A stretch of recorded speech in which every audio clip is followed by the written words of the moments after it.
the day of the month, and the day of the week. There is no year, so that means this is not a perpetual calendar.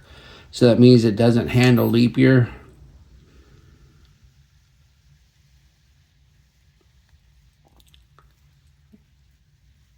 And then we have the bracelet. The bracelet is a rolled link, and it's a hair puller. I've pulled quite a few hairs with this. I don't pull so many anymore because I've been wearing it for a few days, and all the hairs are gone now. And it has this type of buckle rather than a clasp. I'm not a big fan of this type of buckle. I'd rather have a clasp because this one is just awkward and difficult to put on. And then also, if you look, once again, the lugs are super short. So if you ever want to change this bracelet, you're going to be limited to what you can put in here.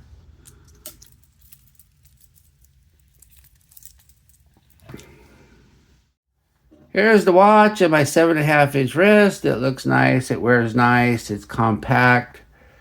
It's light. It's comfortable. Once again, it is a hair puller, but since I've pulled out most of the hairs that it pulls, it doesn't seem to bother me anymore. But initially, when I started wearing it, it took a while to get used to it. And I can probably go out another inch, so 8.5. And of course, with a bracelet like this, you can't add links or anything like that. So if your wrist is bigger than 8.5, you cannot wear this watch without changing the bracelet. Here we are in the lume room. This watch doesn't have lume, but it does have a really good backlight that lights everything up evenly with a nice blue glow that is perfectly even and easy to read. What I like about this watch, it looks and wears nice. It has a great backlight. And I didn't show you this earlier, but you can toggle between 24-hour mode by just pushing a pusher. And that's nice because a lot of these cheaper watches, you have to do it in the settings. So that's always great when you can do it that way. What are my gripes and groans? No perpetual calendar, so it doesn't handle leap year. It's a real hair puller. And the case back has these little tiny screws, even though it's a round case, and they could have done a press on or a screw on.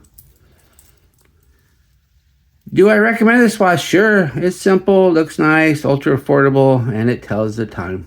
And it only cost $8. Well, thank you for watching my review of the SKMEI 2146, and I'll be back with another review. Probably another one of these SKMEIs. Be sure to like and subscribe to my channel. And if you like this watch, be sure to use my affiliate link and I'll get a tiny, tiny commission on this one. But they do add up. And I'm just waiting for the next round of commission money, and I might have enough to get that Steinhardt. And I'd like to thank my Members Choice members. There's not very many of you left, but here you are. Hopefully the list will start growing, and I can get some nicer watches for my Members Choice. I am selling the Members Choice watch today, so I should be able to be putting up another round of watches for a vote soon. Bye.